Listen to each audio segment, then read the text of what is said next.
Perfect. Okay. Hi, Marvin. Hey, how are you? You okay? I'm very well, thank you, Marvin. Marvin, we've got quite a few people turning up today to have a chat with you, to hear what you have to say. So we're going to make a start because we've actually got quite a few questions to go through, but we only got 30 minutes. Okay. So what we're going to do is I will pass the questions on to you. I'll ask you the questions. And in the time that we have, we can answer as many questions as possible. All the candidates who are coming today will be answering the exact same questions in the exact same order. So wherever we stop is where, when your time is up, that's where we stop. Okay. So you froze on me then. That might have been me. Carry on. Yeah. Did you hear what I said? I missed the last bit of this sentence. Just had a little bit of a freeze. But carry on. I think it's okay. Okay. Lining up the questions. Cool. Yeah. So we've got a lot of questions. I will ask you the same questions as I will ask all the other candidates. And I will ask them in the same order. And really, this session is just for us to get to know you, the person running for the position, as well as what you're about in terms of the position that you're running for. So it's just our opportunity to get to know you, the man who's going to be in the office. Okay. So just to start off with, why don't you just introduce yourself? I know a lot of people already know you, but we have some people who are just joining us for this event especially. So you can introduce yourself, tell us about Marvin and what it is about this office that is so exciting to you that you want to run for it again. Yeah, okay. Well, I've been doing, someone's approached me about doing a book and it's been a really interesting time for a lot of self-reflection. And I realized that actually how much of my politics, I come to describe it more about attitude than it is about ideology. So this is my city. I was born here in 72, up in South Mead Hospital, moved then to City Road. I don't obviously have this stuff in memory, but the first place I lived then was on City Road, the kind of usual shared house situation.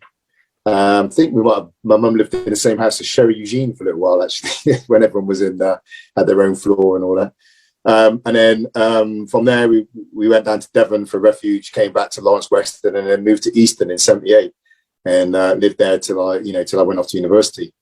Growing up, I experienced what I describe as the best and the worst of the city. It was a place where you could be, where we would have a real clear idea of the physically safe and physically unsafe places to go. So back in my day, you weren't in town past 6, 7 o'clock really, and until you came of size, and to look after yourself. You didn't really go up Church Road, didn't go really much into Barton Hill too much, and you didn't go too far up Gloucester Road, and those are safe. So I experienced that feeling of hopeless, a bit kind of locked in and hopelessness as a kid. At the same time, it's the place that gave me opportunity. It gave me experiences in life that did enable me to get off to university. A couple of few good interventions from individuals. And then I came back here to work for Tier Fund, an age agency, and, did various jobs, BBC, Black Development Agency, working with Gendai, consortium of Black groups. And I ran the mental health, race equality mental health program for the NHS before, and then became mayor. I went to Yale in between, did a couple of master's degrees. But why am I here? Because I want to make Bristol a fairer place. We've said that the way I describe the raw material of Bristol is this, that it's got a fantastic story to tell to the outside world. 2 world-class universities, thriving creative sector, big legal, financial sector, foodie city, cultural, progressive, and all the rest of it. And all that stuff's true, but tens of thousands of people don't get to participate in that story. And, Runnymede said we're the 7th worst city to be black in.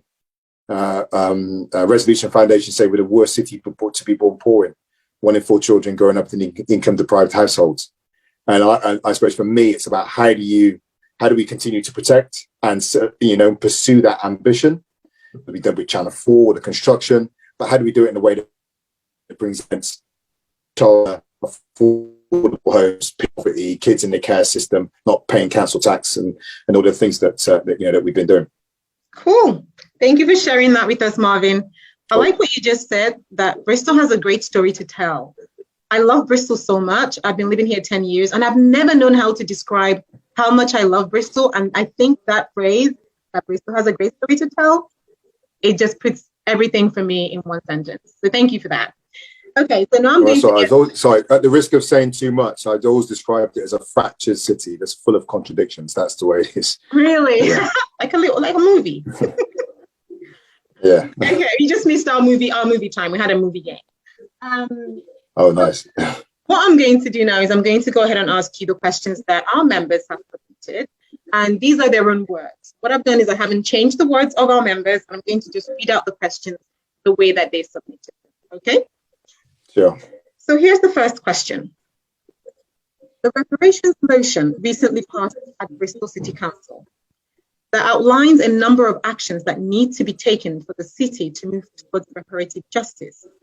These include creating a just economy through community wealth creation and centering voices of African heritage communities. As mayor, how would you implement these actions? So if I just go first to the national, international level conversation that I think needs to take place as well with the parliamentary group, the all-party parliamentary group, I think that's, again, I've been sharing, I think the irony of the moment with the Sewell report is that where they've tried to define racism and racial hierarchy away, it's actually stoked the conversation and made space for that conversation. What do they say? What's the biblical verse, right? What was meant for evil was being turned for good. So I think that's one of the places that we just need to push and get our MPs lined up. So we talk about this national and this international experience that's use of racial hierarchy. But locally, we've really been trying to make sure that all that bounty that is potentially coming our way translates itself into inclusive economic development. So local supply chains, making use of local supply chains. I mean, we add it up. Temple Meads, £200 million. University Campus, £500 million. Temple Island, £350 million. Mass transit system, underground, £4 billion. That's a lot of money going to be floating around in the economy. And what we've been trying to build in through our social policy, social value policy, and through the criteria we're attempting to put around these regenerations is to make sure that our local supply chain is ready, and making sure we're investing in the skills based as well, so that people are well placed to benefit from those contracts and that money when it comes. To me, that's not about being a wage slave. It's about having the businesses that can get those contracts to begin to put the wealth and the ownership into our communities. It gives us that I'm gonna say financial ownership. Piketty style economics, where Piketty says if you own stuff, you don't have to work, you just get richer. And that's one of the areas in which we need to urgently advance in the community. I think we've missed out historically. I was sharing the other day that I said to my dad, there was a time you could have bought houses in St. Paul's for probably 30 grand, and we didn't. And now they're a lot of money, and the the landlords and the property developers are hoovering these things up. So we've got to get in that mindset about building that wealth. Cool. Sounds good. Okay. So the next question. Do you have any plans to increase taxes, direct or indirect, to help support local growth and economic expansion?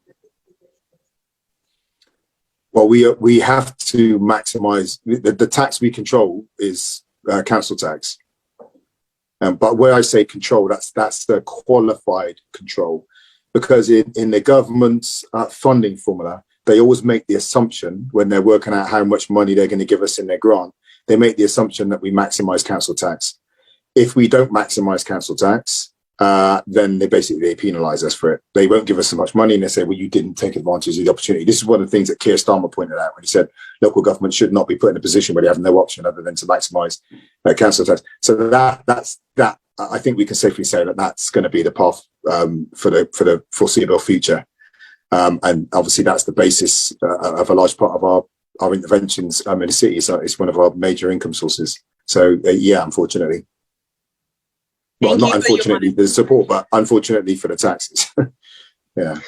Thank you for your honesty. Okay, so the next question is this. Someone says, I have seen school signs proudly say 30% of students achieve grades A to C. Clearly, that sounds like 70% don't achieve this bar. How do you plan to improve educational achievement standards in primary and secondary schools across Bristol? So there's a couple of ways. Obviously, schools are their own, they have their own regime, and I'm not an educator, but there's a couple of things. How can we support schools, but how can we shape the context within which schools have to work? Because any child's educational journey isn't solely dependent on what happens between 9 and 3:30 in that school site.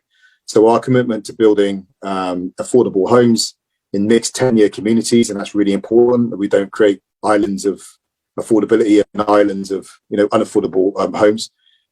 Mixed balanced communities is essential. Making sure our children are fed as well. We made that commitment in 2016 to make sure that we don't have hungry children in the city. That's been a real driver of ours. The areas there's many others, just about supporting employment and else, keeping our hardship funds in place, all those things that tackle deprivation around the school are essential. A council tax reduction scheme that we've kept in place. The thing that blurs the boundary then is around mental health. I think this is one of the interplays with the educational journey that hasn't always been understood, or schools have been stretched to be able to put resources into. So Asher brought Thrive to Bristol, which is about a whole city approach to mental health, recognising that mental health is not the result simply of health services, it's the wider determinants of health. So we've been doing a lot of work on those wider determinants of health within the family.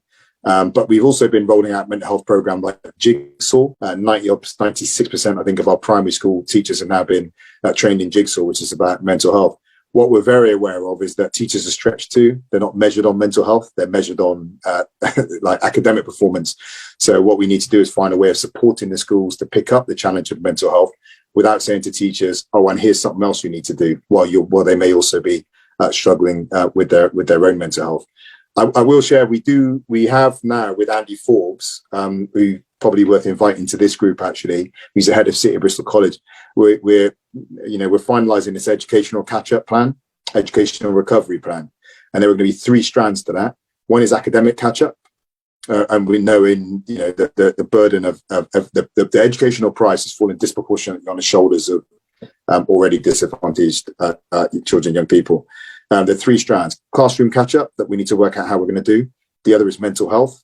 There's the disturbance of missing school, but there are many children for whom home is not the safest place, or at home potentially going hungry. And then those children who are drifted out of the education system with no pastoral support, are of working age now and in limbo because they didn't have that support. The other strand that goes with that is around digital inclusion. So now we have a citywide scheme going to make sure people. Can you hear me? Oh, yeah, sorry, yeah. My screen just changed, and so the digital exclusion scheme is about getting machines, data, and training out to people. Certainly for children, young people in schools, but for older people as well. If we can improve the digital literacy and financial stability of families, then children benefit within those families as well. But our business community are very supportive of this as well through the One City approach.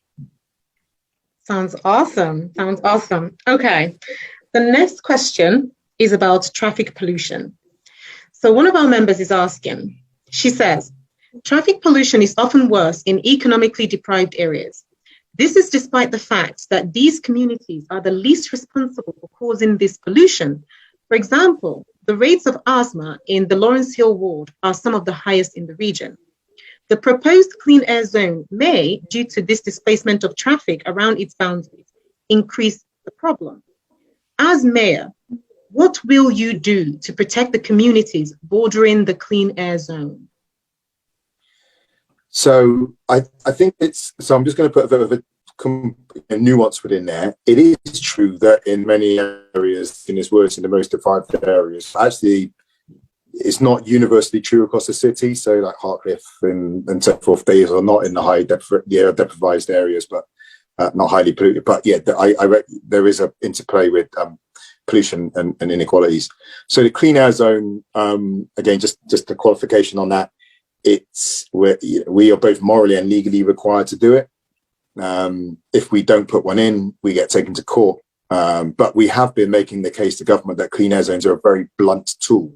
And when some of the models being brought to us, we had one model that we saw were going to financially impact over 5,000, 5,000 families that earn less than £23,000 a year in modelling. So one of the points we have to make when we're making these environment interventions is that, yes, people on low incomes can often be on the worst end of the environmental conditions, but they can also end up paying a disproportionate financial price for correcting those conditions as well. So again, it's just about walking these tightropes. But we're trying to support people. So we are trying to clean up the air. The clean air zone will displace some traffic, but the modelling shows us, and that's what we have to go on, that whatever displacement there is will not actually result in any of those areas having air quality that is below standards, right? So that shapes the boundaries of the clean air zone. What I also say is the clean air zone should have benefits beyond the clean air zone itself, because a clean air zone is not a congestion charge. It is a public health intervention, and that sounds strange, but it's not there to stop traffic. A clean air zone is actually designed to change behavior. So the modeling does not just say where the cars go. The modeling says, and to what extent is this clean air zone likely to prompt people to move to cleaner vehicles? So it's a subtly but significant. Now, those cleaner vehicles will be driving all across the city, including those areas in around the outside of clean air zone. So we should expect clean air to get air to clean up all across the city. But besides that, we will be bringing in a number of mitigations, and that's part of this negotiation with government, that will include financial support for businesses and households to transition to cleaner vehicles. It will, for example, there'll be mitigations like people will be able to go to the hospital, but we expect the clean air intervention to improve the whole city vehicle fleet, and therefore clean up air quality across the whole city, not just within the clean air zone area. That's awesome. That sounds great. Thank you very much. So the next question is more personal. So one of our members is asking, if you were to summarize your life, highlighting 3 key influences, whether situations or people, that have shaped the person that you are today, what would you say? 3 key people or incidents? Situations, yeah, that have shaped the person that you are today.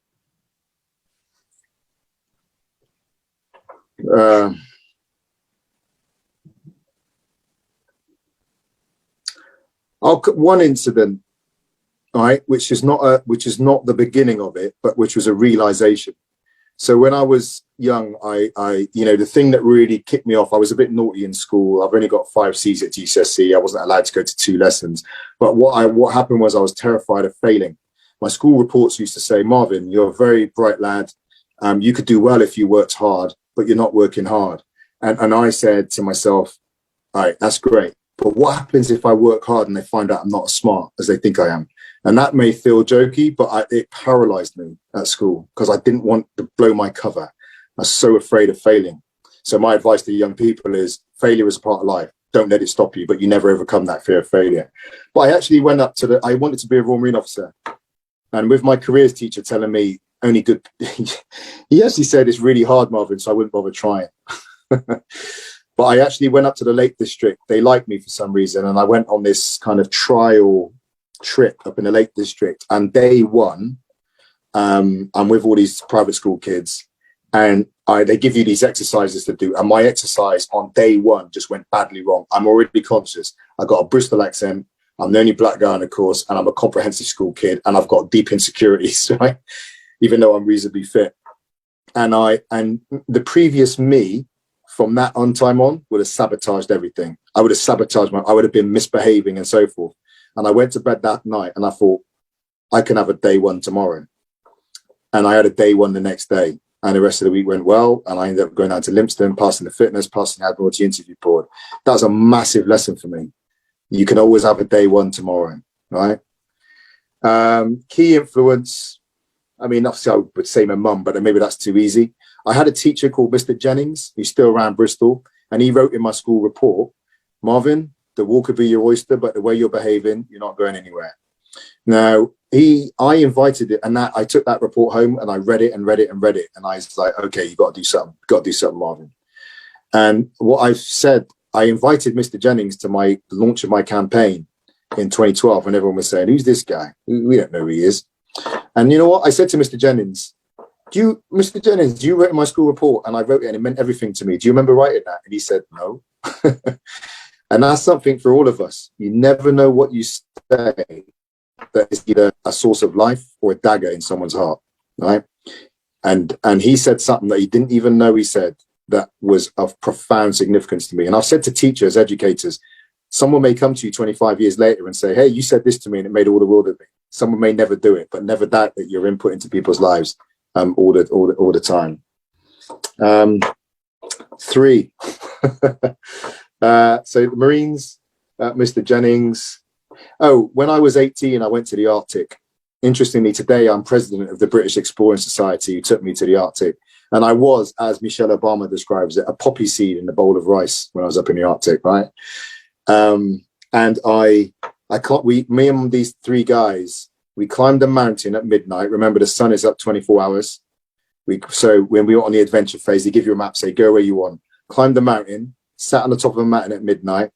And at about 5 to midnight, we all shut up and watched the sun go round at midnight on top of a mountain that no one had ever climbed before. You know that because up in Svalbard, there's thousands of mountains. So you can always find a mountain no one's ever climbed on. So we were on territory that no human had ever stood on before. And I looked down, I saw a crevasse, right? And it was a big crevasse. And I thought, if I fell in that crevasse, and I could have slid down the mountain, but we were tied together, no one would ever see my body again.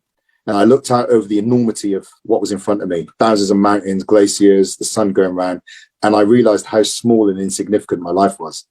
But in that moment, the insignificance of my life, and I was alive, I became incredibly significant.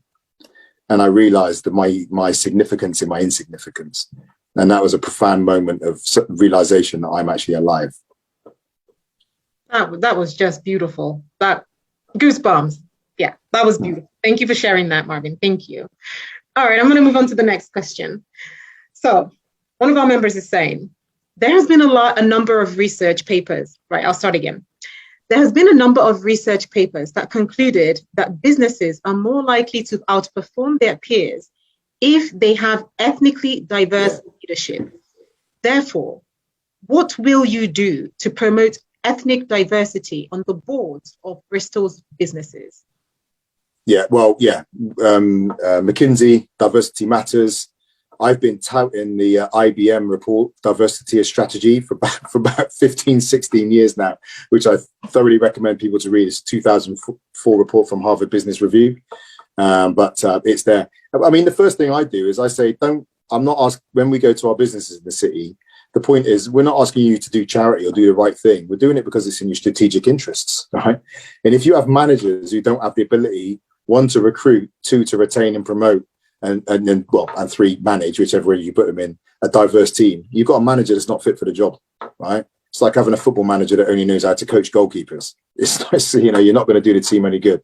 So to me, the framework for understanding diversity, which I think is a bit of a loaded word for us now, is massively important. This is in your strategic interest. But what we've done is we've started to do it on purpose. In fact, just today I was out and I was saying, if I get re-elected 3 years, we need to get together. Well, just like with the Black Professionals Network, and I mean, we did a version of this with Poku some years ago. We need to get together and have a think about the different sectors in the economy. We proactively recruited to the magistracy years ago, and 33 of our magistrates were of African and Asian heritage. 11 of 33, a third. That's never happened, and that's because we did it on purpose. And actually, there's 2. There's me that's got to do it, right? And we go to businesses. We got Stepping Up. We got Culpno running, Be On Board. And actually, I was just talking to Culp this afternoon about doing something very serious about the health boards in the city and business boards. And I know people have joined Adi and Poku now on Business West board. So it's becoming more normal for people who look like us to be in positions of leadership. But let me just say, it does need us to step up. All right. I talked to a young woman. I was being interviewed on Ujima today. And during the interview, I said to my interviewer, well, maybe you want to run for election in 2024. She said, oh, it's not for me. And my point is, maybe it's not about you. I think I'm going to be challenging here. I think that's quite a selfish statement. Maybe it's about the skill set you have right now being useful. And maybe it's about you doing your duty and putting your skill set at the use of the city to make it better. I get too many it's not for me's. And maybe maybe we need to blur the lines between everyday life and political leadership and the magistracy, and actually just do 4 years. If you get elected, you don't have to do 25 years. You can just do 4 years and get out. Just go in there, beat your drum for your key issue, be it in the care system, be it business, whatever it is, and then move on. But again, it's not just about being elected. It's about the boards of our companies, our other public sector organizations, being our police authority, all these other places where we can begin to exert influence, hold people to account and drive agendas. Thank you for answering that. You're the second person I'm hearing say today, it's not about you, it's about serving others. I hear ya. Okay, next question. A big thing is made about having more bobbies on the beat.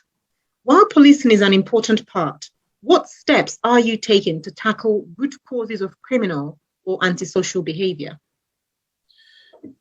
Well, I think, the answer to crime is not just about police. I mean, to use a well-worn phrase, right? It's tackling crime and the causes of crime. Right? I suppose from the 80s a little bit, but I mean, to me, that's about hope.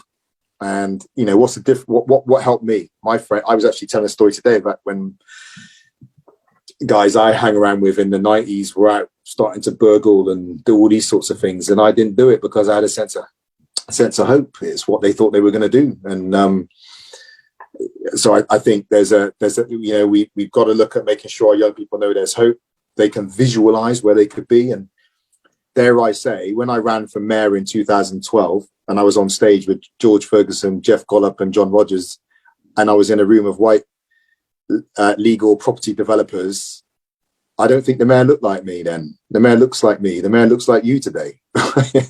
So for us to begin making sure that our young people can visualize themselves in prominent positions of leadership is very important, so they can see those avenues that are open to them. Clearly, it goes back to that question of wealth building as well. So they can see the pathways to creating a decent life and creating a good community through economic, business, employment success as well. There's a mental health component of this as well. I think, too many of our people get criminalized as a result of mental health inequalities, and then they end up on that revolving door. And we have vulnerable young people who are preyed upon too, to be perfectly frank. And I think there is an in-house conversation we need to have, and various ones on this call we've talked about this. What is that in-house conversation about the expectation we have, or the support we can provide for parenting? Because parenting, when I used to watch Super Nanny before I had kids, I used to judge those parents. Now I've got my own children, I'm like, man, I need Super Nanny, right? So we've lost that. When I was listening to Mohammed al-Sharif talk about living in a compound in Sudan, where the family live together and there's communal parenting, what can we do to support people with parenting skills? Knowing how to discipline without repeating I've sometimes, and my family, I've sometimes pictured my dad in situations with my kids and thought I would never have got away with that. But that wasn't always the best method of parenting that was offered by my father, So how can we teach people those best to build confidence, build resilience, build an expectation of excellence? And I think that's a bit of a communal act. So it would be me, and I could do some of the rallying call, but maybe it's about us creating a framework for which we can do that together. And and when we see children at risk, we've got that kind of community expertise resource at hand to call on, because it's a very lonely place parenting if you're just doing it alone and drawing on your own tired skills and not knowing which way to turn. Maybe that's something I could put to this group, actually. Maybe that's something that we could actually solidly talk about through this and other forums, about thinking about running some parenting courses for people in our communities, like 6-week parenting courses, relationship courses as well. How do you keep it together? And that doesn't mean how do you stay together, but how do you keep a relationship working even if you separate, because you realize the importance for the children. These are challenging areas, but I think of potentially of critical importance. Challenge accepted, Marvin. We'll be on it. Frank, make a note. And just as we're coming to the end of your time with us, I'm going to ask you one final question. And this one is about self-care. So about what, sorry? Self-care. All right. So this one says, self-care and well-being are an important part of our lives. but research has shown that many leaders take their own self-care for granted. How do you ensure that you, as a leader, practice self-care to set a good example for your team and the wider public? Well, I was out doing some shoulder pressing last night. I banged out 15 chin-ups the other evening, so I'm still doing okay. Working my way back up to 20. Anyone want to take the challenge, self-care. I mean, we're okay, actually. I'll tell you what, a little story. It was just a few weeks ago that not a few weeks ago, sorry. It was a few years ago. We were in a meeting in City Hall, and my chief of staff in the meeting looked at his phone. He said, "Oh," and he flipped his laptop down, and he said, "Listen, I'll catch up with you tomorrow. I've got to go and take the kids." And he left, right? I said, "All right, I'll see you tomorrow." And the feedback came back to us from our staff was, "Wow, what an example. You take care of your kids." We say, "Yeah, you do your work. You got to take care of your family." And I've done that. I've got times when I'm due to be home. Something I've tried to do that I haven't managed to do religiously, but I was advised, take your children to school one day a week. I don't manage one day a week, but I do take my kids, well, my little one, my older ones don't want that anymore, but, my littlest one to school every now and again. I take my boy, watch football. So I try and do my own running, and, I boast about it. I had my bench press numbers on the whiteboard when I was training with Steve every week a little while ago. I was making good progress, so challenging the team. So we try and do it, just show people that you still got a social life, still got a family life, and try to stay reasonably fit, It's all about balance. Marvin, thank you so much for spending your evening with us. We have learned a lot from you, and we will let you go because we know you're very busy. And That's we will all right, no problem. the next person. Thank you so much for sharing your time with us. Can we all just give Marvin a big wave as he leaves us? Thank you, Marvin. All right, take care. Bye-bye. Bye-bye.